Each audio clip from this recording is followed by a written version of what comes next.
Hello po mga katambay! Muli po, ang inyong katambay, nagbabalik pong muli para magkomento. Si Kamanong po, dito po sa Tambayang Makabayan. Ito po, komentuhan po natin ngayon mga katambay. Ito pong balita.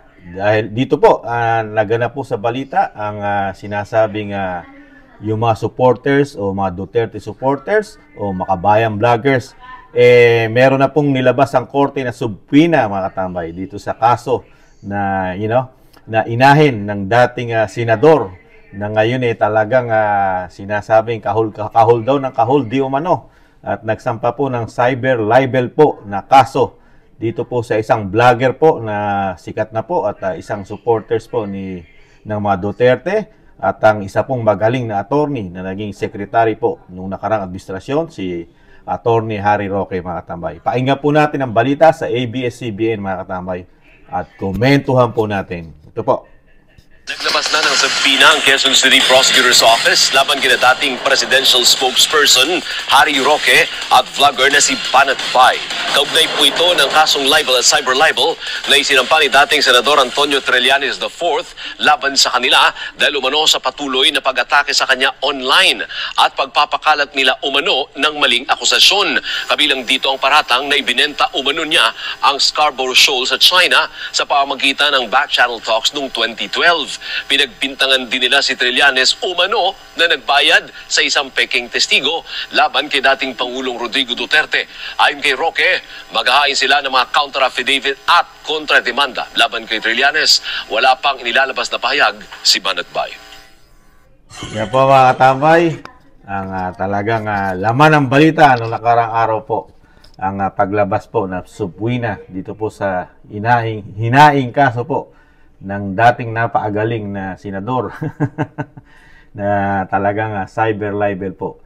Kadalawa po, ito po si dating Secretary Harry Roque at ang sikat na vlogger sa ating bansa, si Banat Bay mga tambay, isang Duterte supporters at makabayan. Nakakalungkot lang po mga tambay. Sa kabila po ng sinasabing meron tayong freedom of expression and speech, tapos ang mga naging politiko ng ating bayan mga tambay ang naghahain ng kaso mga tambay. Yung sinasabi nga daw po di umano yung pagiging balat sibuyas ng mga politiko at dating politiko mga tambay. Nag-ugat po, di ba? Nag-ugat. Matagal na po ito yung kanyang issue po na sinasabing yung mga tanong po, yung kahit po si dating Secretary Harry Roque, nagtatanong din po doon po sa dating nangyari po nung panahon po ni dating President Pinoy, di po ba? Ibabalik na natin na napakarami daw po di umano na punta o talagang bisita ng dating Senador Antonio Trillanes sa China o sa China.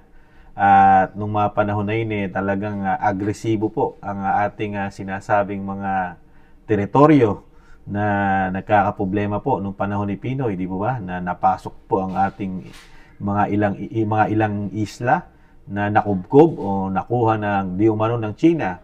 At marami pong lumabas na ingay o haka-haka di umano na nung panahon daw po di umano, di ba ni dating Pangulong Pinoy parang lumalabas po di umano na nagkaroon daw po ng bentahan at isa po sa umuugong-ugong na balita at na galing din po sa mga pahayag ni dating Secretary Antonio Trillanes di umano at ni makabayang vlogger Banat Bay mga katambay. Yung mga sinasabing pagtatanong, mga nagtatanong po siguro dahil alam naman po natin na nag-ugat po talagang malaking problema nung panahon po di umano ng administrasyon ni Pinoy na talagang pati po daw ang maing isda natin dun talagang hirap na hirap at talagang hindi makapag-isda, di ba, sa Pag-asa Island at doon sa sinasabing pinag-aagawang teritoryo, di po ba? Ito po, sasagot naman po mga katambay, according po sa balita, sasagot naman po at magko-kontra-demanda din ang dating Secretary Attorney Harry Roque mga katambay. Alam naman po natin na si Attorney Harry Roque napakagaling na abogado. Hindi mo basta-basta yan mabibigyan ng malaking problema lalo sa mga ganitong demanda lamang pagdating kay Attorney Harry Roque mga katambay, yung cyber libel. lahat po kasi ng mga binibitawang salita ni Attorney Roque, kung pagbabasihan po natin, panunuorin po natin, napaka-safe po. Safe pong magpahayag ang Attorney Roque dahil siya po isang abogado. Kung panunuorin niyo po yung kanyang channel ni Attorney Roque, saka yung pagka siya nagsasalita mga katambay sa isang istasyon ng radyo o TV, doon sa isang pinagsasalitaan niya at sa balita, talagang maingat po Talagang nakikita rin po ni Kamanong yung maingat na parang nagtatanong ang Attorney Roque. Nagtatanong po siya sa sa nangyari at kung may katotohanan ba di umano yung pagpunta-punta di umano ng Senador Trillanes, mga katambay. At pinagtatakan din po ni Kamanong, mga katambay. Talaga pong pinupuruhan po ang mga supporters at talaga nagsisimpatya dito po sa pamilya Duterte. Hindi niyo po ba napapansin, mga katambay? Lahat ng mga talagang nagiging di umanong hadlang at talagang napupuntusan di umano sila nitong mga sikat nating makabayan na vloggers katulad ni Banat Bay, sa ni Attorney Harry Roque, kung magsalita si Attorney Roque, di ba? Lalo yung sinasabi niya nung last time na na-vlog na natin, yung kanyang bubuit na nailipat, nailipat daw po yung 90 billion, sa PhilHealth. Napakalaking pasabog at paratang po ni Attorney Harry Roque po yun, mga tambay. Ayon po sa kanyang informante o bubuit di umano, di ba? Kaya po, lang po, na talagang naglabasan po sila lahat, di umano. Ito po dating nananahimik po ng ilang taon at talagang, di ba, si dating Senador Antonio Trillanes tahimik na tahimik nung mga nakaraang administrasyon. Pero ngayon po, open po sila, di umano lahat, di ba? Open na open at talagang, mahal na mahal po sila ng media, mga tamay. Minamahal po sila ng mga, mga giant media natin, yung mainstream media po. Mahal na mahal po sila. Lalo po si dating Senador Antonio Trillanes, mga katamay. Talagang kahit saan pong, malalaking istasyon, talaga pong ang kanyang mga tinuran at sinasabi, parang napaka-importante po sa ating bayan, mga katambay. Yun, komento lang ni Kamanong. Di po ba? Talagang binibigyan po ng importansya ang lahat po ng kilos at galaw ni dating Senador Antonio Trillanes. Nagtataka lang po ako, mga katambay. Mas sikat pa si Antonio Trillanes, mga katambay, kaysa kay Vice President Sara Duterte pagdating sa media. Di mo ba? Tatanong lang. Kaya po, ito pong mga kaso na ganito, mga katambay, kayang-kaya naman po lusutan ito ng mga, ng mga makabayan nating vlogger katulad po ni Attorney Harry Roque at ni Byron Cristobal o alias Banat Bay, mga katambay. Dahil alam naman po natin na si Banat Bay ay meron din pong sinasabi. Dahil ligid naman sa ating kaalaman, ang kanyang advisor ay isa ring abogado.